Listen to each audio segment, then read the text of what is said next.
Bonjour à tous, amis turfistes, j'espère que vous allez bien. Me revoilà pour ma sélection de 5 chevaux pour la course du Quintet sur l'hippodrome de Vincennes pour ce jeudi 1er février. En espérant attaquer ce mois de février avec une belle analyse, donc n'hésitez pas à vous abonner les amis et à liker et à partager la vidéo.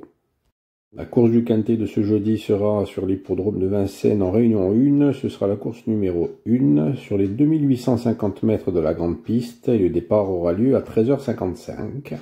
Il y aura 16 partants dans ce prix de Langeais, une course réservée aux chevaux âgés de 7 à 11 ans n'ayant pas gagné la somme de 471 000 € avec un recul de 25 mètres pour ceux ayant déjà gagné la somme de 273 000 €. Ils seront 9 à devoir s'élancer du premier échelon de départ et 7 à devoir rendre la distance de 25 mètres. En ce qui me concerne, j'ai donné une belle priorité aux chevaux devant rendre les 25 mètres et j'ai choisi à la première position le numéro 15, Harlem de Bussy. L'écurie Brindor a trouvé avec ce cheval un sacré trotteur qui fait toutes ses courses et donne toujours le meilleur de lui-même. Puisqu'il compte 12 victoires en 35 courses en carrière. Hein. Il a encore peu couru cet hiver, puisqu'il a effectué sa rentrée il y a 15 jours sur les 2700 mètres de cette piste et a pris une belle 4e place. Il sera de nouveau avec Théo Duval d'Estaing au sulky et déféré des 4 pieds, donc je pense qu'il devrait pouvoir fournir sa vraie valeur et lutter activement pour la victoire.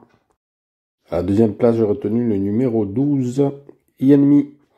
Le pensionnaire de Michel Lenoir est fait pour ce genre de parcours de tenue. Il est très dur à l'effort, il ne lâche jamais rien jusqu'au bout.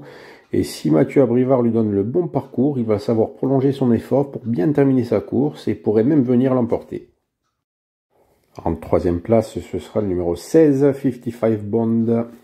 L'élève de Vincent Martin c'est à reprendre aujourd'hui. Il fait face à un bel engagement en étant le plus riche du lot. Il nous a laissé sur notre fin il y a 8 jours à Cannes-sur-Mer alors qu'il suivait librement, mais il s'est mis à la faute. Je pense qu'avec un bon parcours, il pourrait venir enfin s'exprimer dans la phase finale et lutter activement pour les premières places. En 4e position, j'ai obtenu le numéro 13, Gendréen, un cheval que j'aime beaucoup. C'est l'élève de Laurent-Claude Abrivard qui retrouve un parcours qu'il affectionne tout particulièrement, parce que lors de ses 6 sorties sur ce parcours, il a toujours été sur le podium.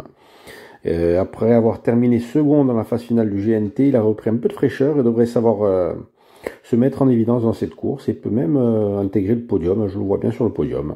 À voir. Et pour terminer ma sélection, à la 5e place, j'ai retenu le numéro 14, Grâce du Dijon. Cette femelle de 8 ans qui est la protégée de Charles Dreux retrouve elle aussi un parcours qui lui va parfaitement.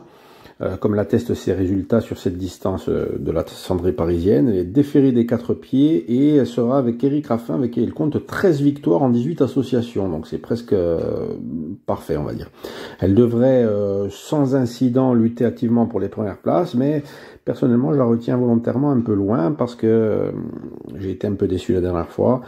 Et tout dépendra aussi du déroulement de course, puisqu'elle doit rendre la distance. Je pense qu'il faudra que Éric Raffin la ramène tranquillement pour combler la distance sans trop la brusquer.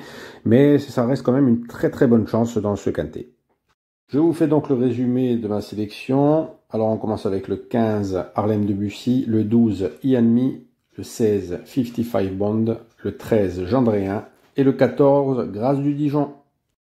Donc voilà les amis, en ce qui concerne mon analyse pour le quintet de ce jeudi, hein, ce sont mes choix. J'ai beaucoup de chevaux que j'aime bien dans cette course-là, hein, mais qui ont, je pense, moins de chances que les chevaux qui se retrouvent au second échelon, qui sont bien engagés, qui sont beaucoup plus riches. Notamment, j'aimais bien Harmonista avec Franck Niva, je pense qu'elle devrait bien finir, tout en profitant de ses 25 mètres d'avance. Et j'aime beaucoup aussi Edic Gemma, donc à voir sur la distance, mais ça fait partie des 2 autres chevaux que j'aurais bien mis dans ma sélection. Sur ce les amis, passez une bonne journée, et je vous dis à après.